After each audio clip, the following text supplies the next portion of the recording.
Yeah, welcome back. Now, the previous lecture stopped our rapid prototyping, a new technique, which is also called as additive manufacturing technique or 3D printing. Now, once again, I'll just tell you what is exactly a rapid prototyping. Now, till the name indicates, as already the name suggests or the name gives you the exact meaning of rapid prototyping. Now, prototyping, what is the prototyping? Yeah, first anything which you are going to get a finished product, first you have to have something like a model, and you are going to test that model or you are going to analyze that model. Then everything is satisfactory, then you are going to produce the final product. Okay. Now, what exactly it's different from the compared to the normal what that called as a subtractive process or machining process. Normally, I assume that I want to have some part like one bearing or some very splendid part I want to do. Now, assume that one is by machining, another is by using a rapid prototyping technique. So, machining, what will happen? So, to machine that or to manufacture that product or to get that product, so first I have to take the raw material. Then, obviously, uh, before that I have to draw the drawing. Then, depend upon that, I have to based upon drawing only, I'll be subjecting that either turning or milling, whatever the process, and finally I'll be getting the finished product. I'll be getting the finished product. Then what happens? What is the difficulty you have with that particular normal conventional process is assume that I want to just adopt a new idea or I want to change the design, which is very difficult to do because already you started machining that and your readily product is already available readily. Now I want to change it. I assume that there is some dimensional variation, etc. Then again I have to throw that part and again I have to do it, and until I obtain the correct good tolerance model, I have to subject it to machining. Okay, so that involves lot of what you called as time, and I have to waste lot of time. I have to waste lot of material. Okay, so that all the things can be just eliminated using a rapid prototyping or 3D printing thing. So nowadays, what will happen? A simple thing I'll tell you. Before you are going to get a final product, okay. Now what we'll do first, you have AutoCAD or ProE. We'll come to that particular steps afterwards. So you have these modeling softwares where you are going to model that in a package. Okay, that then that particular model which is already made either using a AutoCAD or using a ProE, and ProE is the best one for modeling.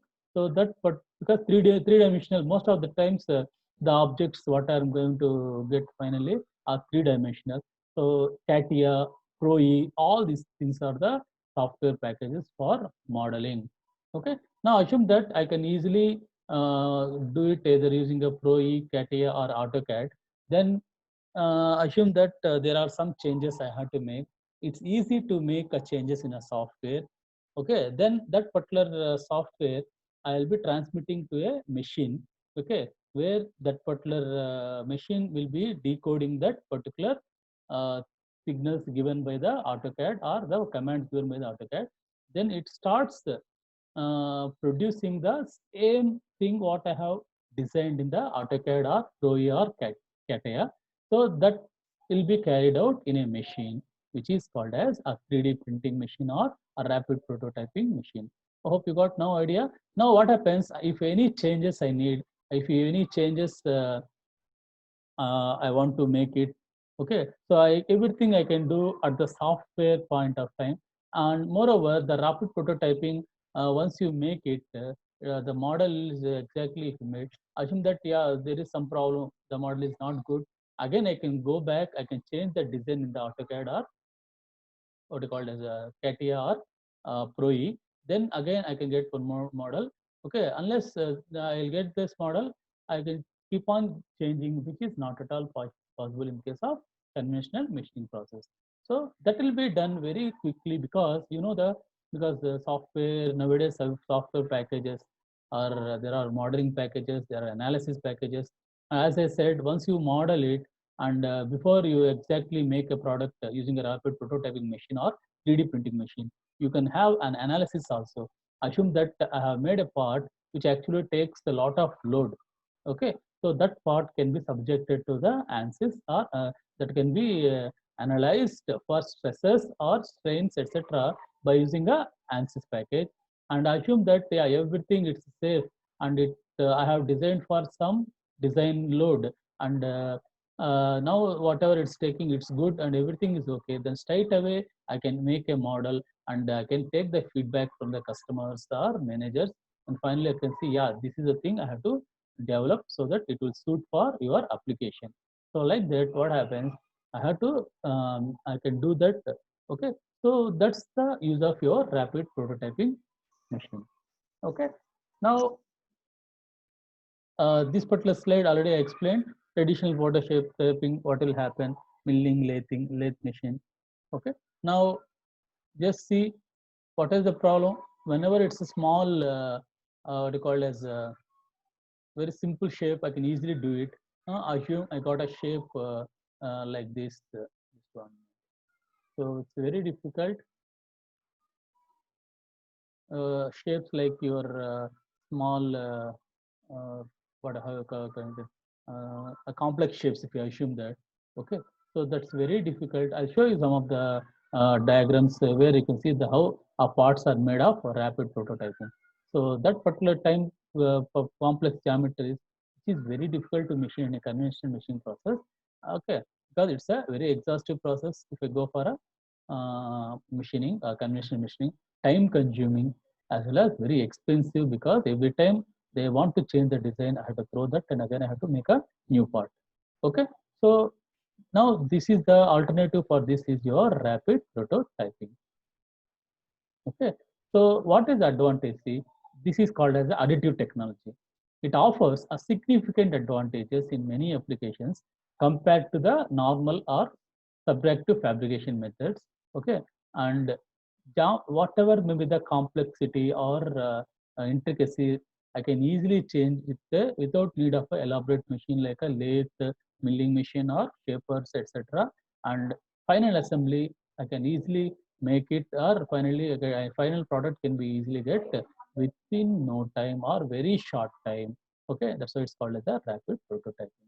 So what is the advantage of saving the time? Yeah, this has resulted to use the, assume that you are doing very quickly, you're producing a product very quickly, that obviously reduces the time, and it will, you can release your product very fast to the market, and obviously you can take the feedback from the customers and you can go for a better product, okay, by using a rapid prototyping.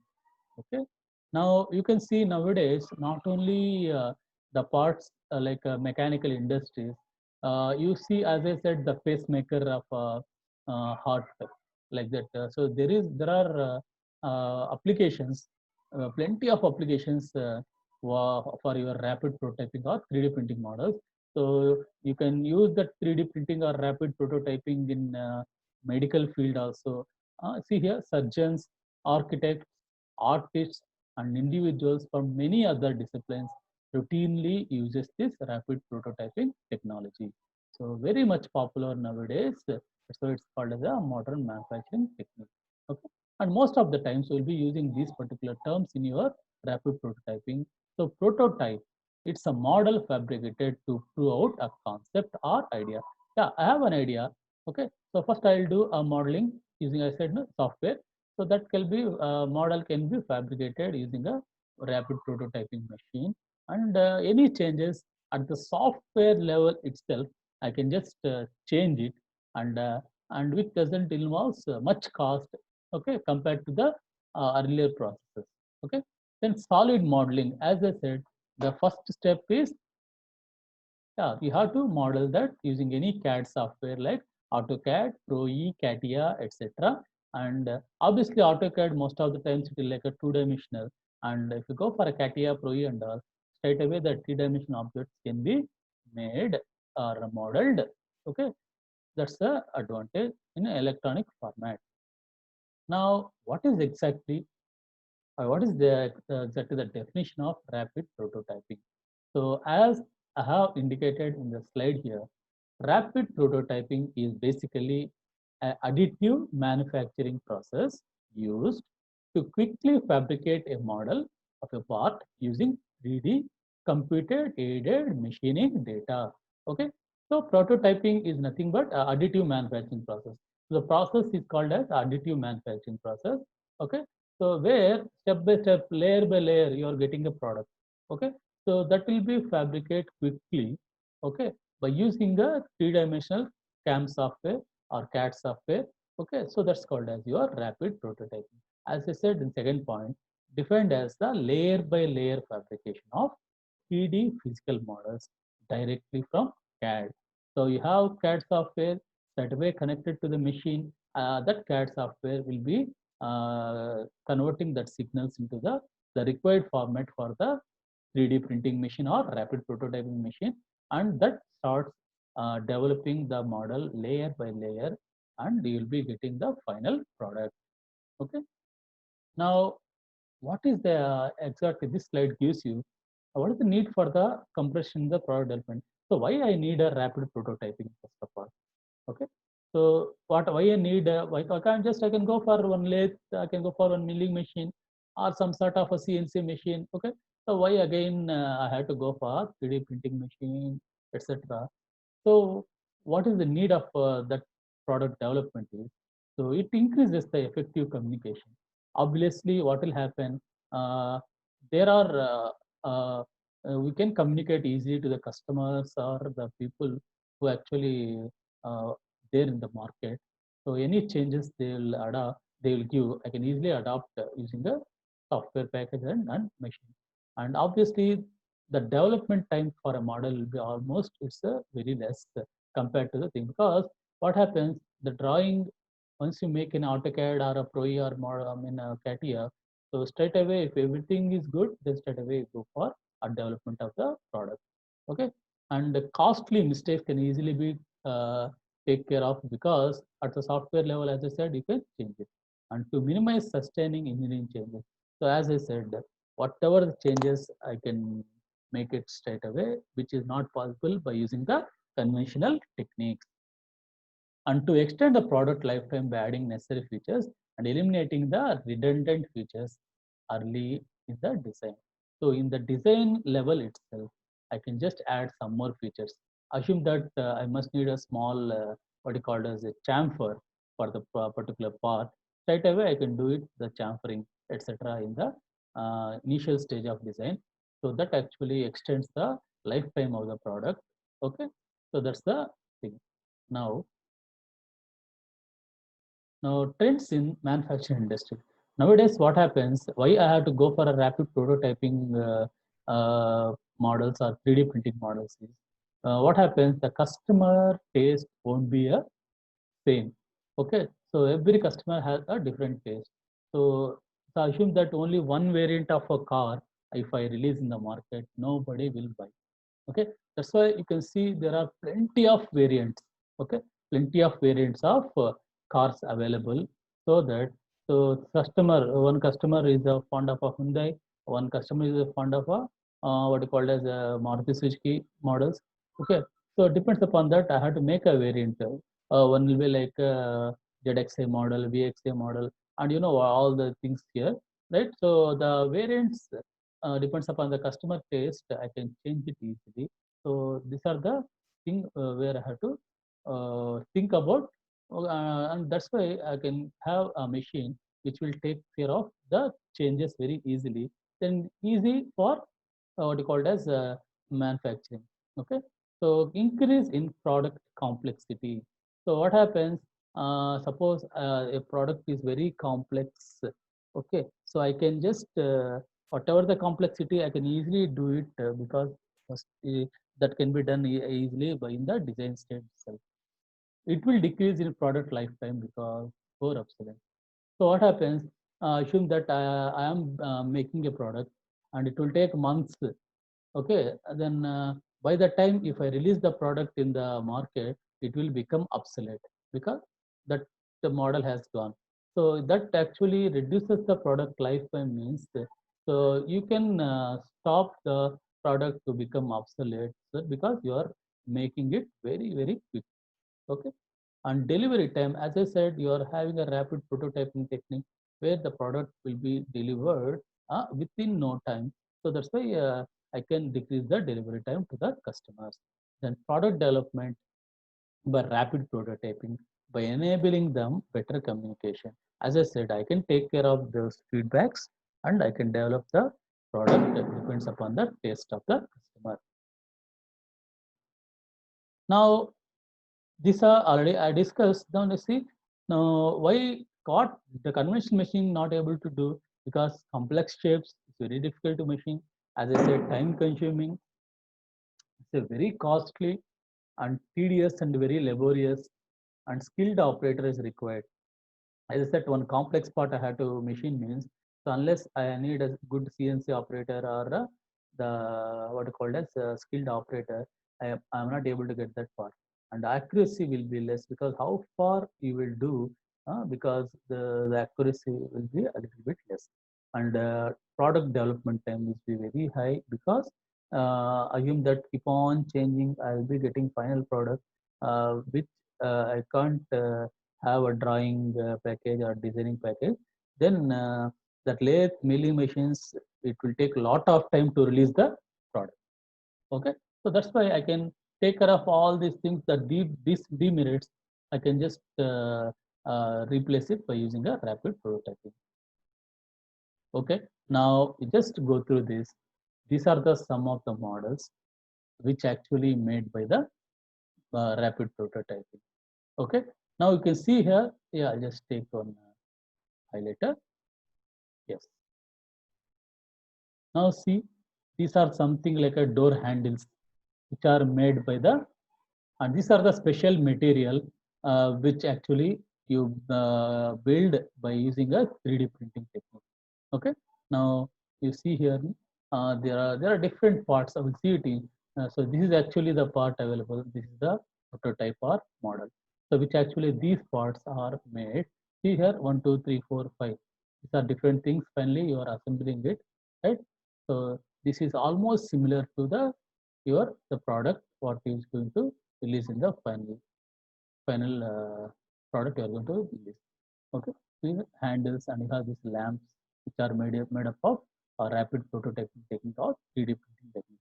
So we will discuss in detail maybe in the coming classes about your 3D printing. Okay, right. So these are the some of the applications. You can see this material, what you see here like a white color or the color looks like a little bit different because the material what we are going to use will be entirely different, okay, to get a model. Okay, right. So these are the applications. Now I'll just show you one video. We'll just go through that video and we'll have some more idea about what is known as a rapid prototyping. Okay.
In general, rapid prototyping includes technologies and techniques that let engineers and designers create a three-dimensional So you can scale see the model right of side, their the design, different objects usually to made up test, of perform, think, rapid or function. prototyping The techniques. technologies include 3D printing, additive manufacturing systems, CNC machines, and injection molding systems. The selection of which approach an engineer uses depends on design needs.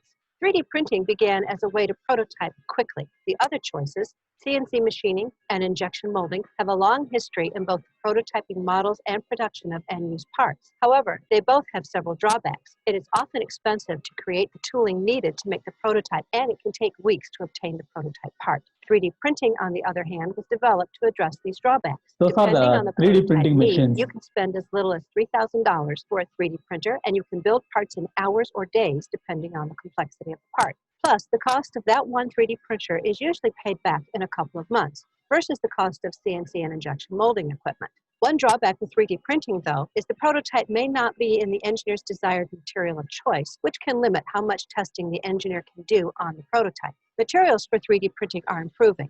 In fact, 3D printing is shifting from a pure prototype solution to a volume manufacturing production approach of end-use parts. Even so, both machining and injection molding offer a wider range of materials.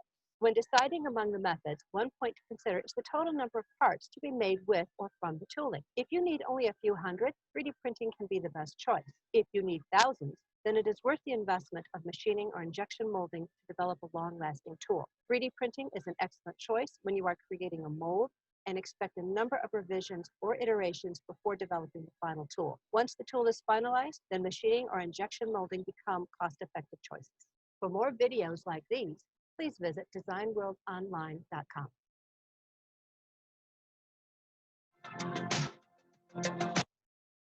I hope you enjoyed the videos.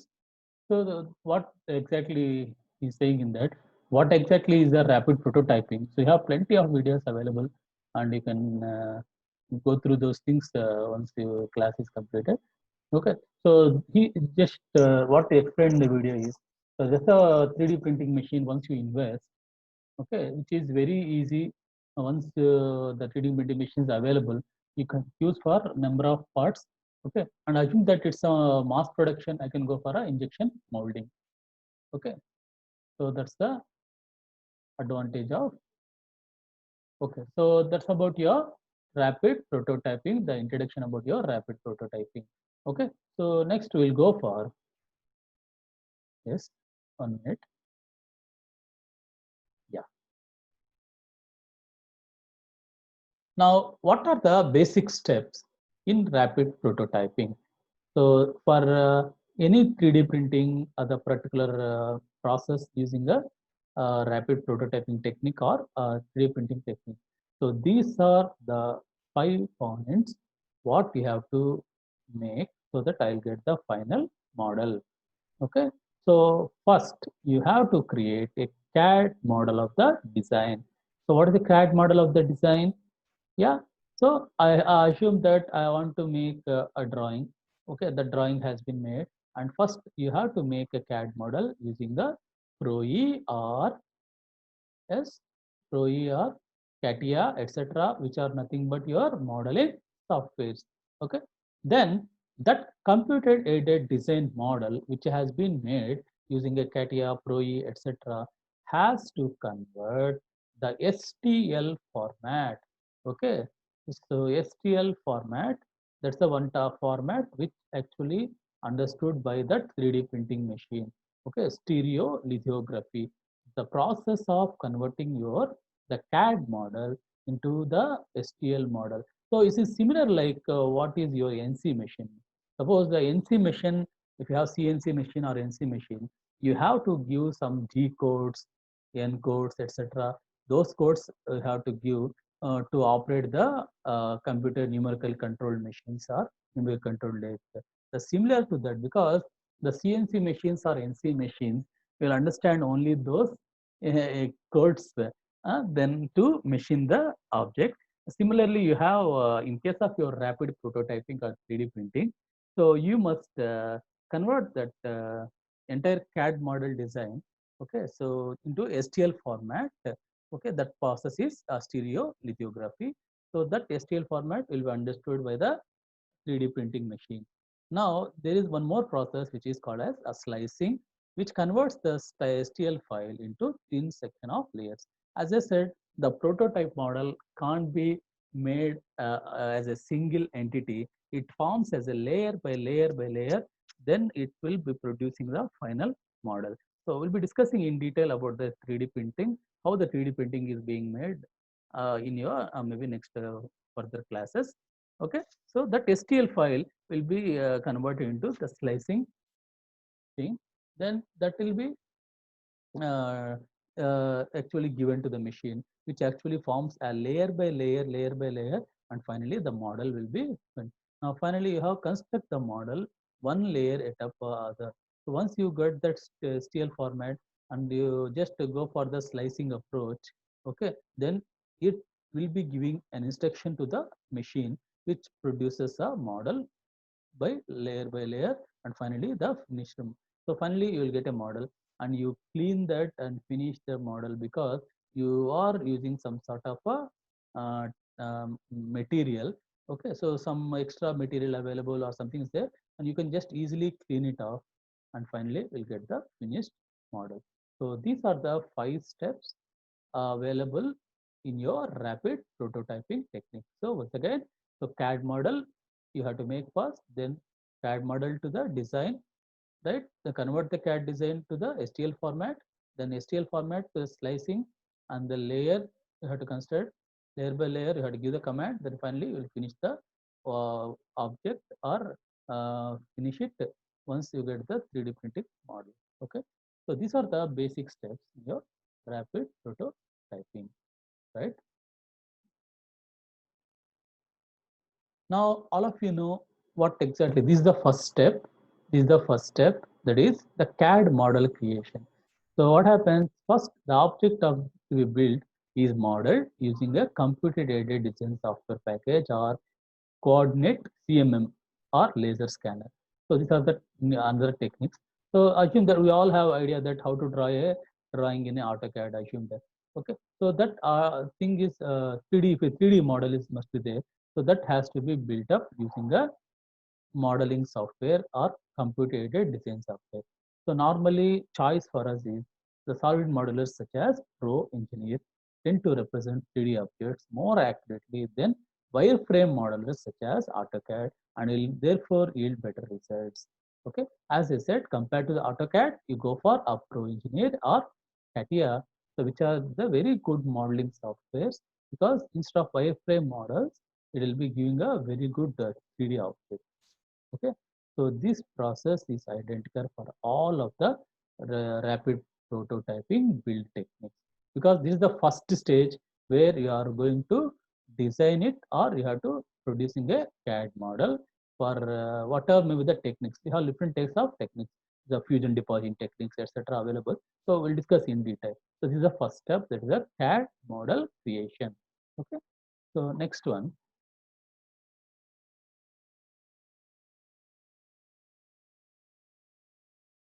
Now, this is what a stereolithography will do. So, conversion of your model into STL format. Okay, so it's some sort of a language. So that particular standard tabulation language, it's called as. So stereolithography, the first RP technique format, has been adopted as a standard of rapid prototype industry and acts as the interface between CAD software and machine. So you have a 3D printing machine or a rapid prototyping machine. You have a CAD software available with you. So the interface between those two, interface is nothing but, because that RP machine will be understanding only the STL format. So that had to be CAD software will be supplying that, and STL format has to supply to the machine. The second step is therefore to convert the CAD file into STL format. The format represents a three-dimensional surface as an assembly of planar triangular faces. So how it's going to manufacture it depends upon the format. So that STL format has nothing but, so the layer by layer it has to make, so it will be forming as a three-dimensional surface, which is an assembly of triangular faces, a small cells, what you can say, that's a planar triangular faces. So STL files use planar elements and they cannot represent curved surfaces exactly. So increasing the number of triangles improves the approximation. So what will happen? The STL1, like you see here in the diagram here, so this is the object I am going to make. It consists of different types of elements. Okay, so that entire CAD model, which is available as a CAD in CAD software, will be converted into an element like this, like which are called as subplanar elements. Curved surfaces can't be made, but what happens? You can increase the number of triangles, because all these are triangles here. Then that will be forming as a curved surface. So these are nothing but your conversion to the STL format. Okay, next. Slice the STL file. So in the third step, which is called as a pre-processing program, prepares the STL file to be built. So the pre-processing software slices the STL model into number of layers. So what happens once available, the STL file is available for me. Now you have to make a model layer by layer. So this particular pre-processing software, which actually slices the model, STL model, already you got in the second step. So layers of 0.01 mm to 0.0 mm. So it can deposit only 0.01 mm as the thickness. So it depends upon the building technique. So like that, it will decide the layer. So by this particular amount of layer by layer only, it's going to deposit to make a model. So the program may also generate the auxiliary structure to support the model during the build. Supports are useful for delicate features such as, so there are different models I have to produce, if you assume, for different techniques are available to program that. Okay, so when come to the last step before I finish, yeah. Now once you got layer by layer construction, the fourth step is the actual construction of the part. So RP machines build one layer time from polymers. So these are the material what you are going to use, that is polymers, paper or powdered metal, etc. you can use. And most machines are fairly autonomous and doesn't require any any human intervention, because it's only CAD software to the machine. And finally you have cleaning and finishing, which can be done, okay, like a sanding, sealing, painting, etc. You can do it for a better appearance and durability. So all these steps you can adopt so that I can finally get a good rapid prototyping model. Hope you enjoyed this thing, and we'll continue maybe in the next class. Okay, so join next class, right? And mostly I'll be posting the videos, and if you have any doubt, just watch the videos and get the revision. Okay.